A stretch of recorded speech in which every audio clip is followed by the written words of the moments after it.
present For the Record. Just ahead, a challenger in the Madison mayor's race lays out details of her winning plans. Now, let's see how it looks like with adding officers in schools. Plus, a look at how referendums are sweeping Wisconsin. And later, what's in a name? You know, when you name your child, it's a little bit of a wish. Like, I want my child to grow up like this someday. Welcome to For the Record. I'm Naomi Coles. We are getting deeper into the Madison mayoral race this week with incumbent Satya Rhodes-Conway telling supporters in an email this week to expect a big announcement shortly. Meanwhile, challenger Gloria Reyes comes to the race wearing many past hats: police officer, deputy mayor, school board president, executive director for a youth services program, and many more. She joins me next to lay out the specifics of what policies she would bring to Madison's top job. Welcome to the show. Great. Thank you for having me. Absolutely. So let's start with public safety. You're promising this a more effective approach to public safety, to violence prevention. My question on that would be, you know, as Madison's mayor, a lot of that comes down to the budget. So are we talking budget increases? What specifically are you thinking in terms of expanding that? Yeah, we definitely need an Office of Violence Prevention. And that will consist of public health response, that will consist of a community engagement response. So it will take what we currently are doing, but doing it more effectively, really assessing what we're doing and working collaboratively with organizations who are already doing the work, and with public health and the Madison Police Department, and being more mindful and thoughtful about how we strategically and intentionally engage young people who are committing violence in our community. Is that in addition to or expanding on the violence prevention that PHMDC I know is working on in terms of having that multifaceted approach? Yeah, it's going to take everybody, and so it's not just public health. Public health definitely does the prevention and intervention, and it is rooted on that, but it is centralizing our response, and so it's not necessarily adding too much to the budget. It is about collaboration and ensuring that we are centering ourselves around data-driven strategies, and things that work. From what I'm seeing from the current administration, is just not a priority for her, and we really need to make it a priority because it's going to impact the well-being of the future of Madison. You made some comments in your press conference last week talking about, and I think I'm going to quote this almost exactly, but a crisis is not an excuse for a lack of leadership. Yes. What I was hearing as I listened to your words was hearkening back to the 2020 protests and how some of the public safety response, the mayoral response to that. Tell me, what would you have done differently during those protests specifically?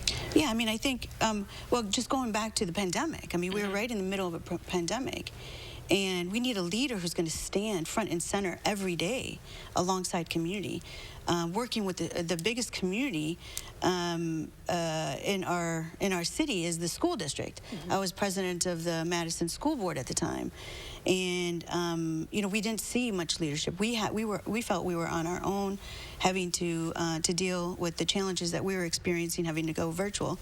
So there was no, we did not feel the sense of urgency in the leadership. We did not hear from the mayor at that time about the direction of where we were going, what we needed to do, and you know, with the protest, I think it was a challenging time for everybody. But again, what I said in my speech is it's not an excuse not to lead. When we have a crisis, we need a leader who's going to stand in and move us forward. And so I think that the division of the Black Lives Matter movement and the police department that was caused by, it was already there, but it was exacerbated by her message to police, that secret message to police, and then also, you know, advocating for Black Lives Matter, and not understanding that you can actually do both, right? You can support Black Lives Matter, and you can support our Madison Police Department, and so I would have tried to really bring those two together. I was out there. I was out there making sure that protesters were safe. And I was there with Michael Johnson and other community leaders engaging with the protesters, because what happened in George Floyd was devastating.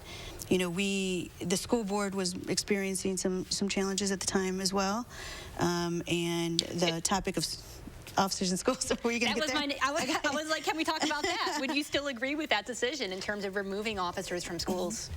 So I think that officers play a critical role in our schools. I thought that coming into it, and I still do. I think that, but however, as a leader, you have to assess the current environment, the ever-changing environment, and you have to think, I can't move with my own values and what I want.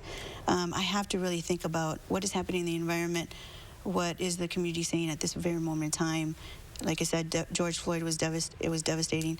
We were in a pandemic, and we had protests around this, and it wasn't fair for our community to continue to have officers in schools when we weren't even in school, right? I mean, so we cut the contract. It was a really good time to push the hard reset button, and let's assess, let's reimagine, let's reevaluate what safety and security could look like in our schools without officers.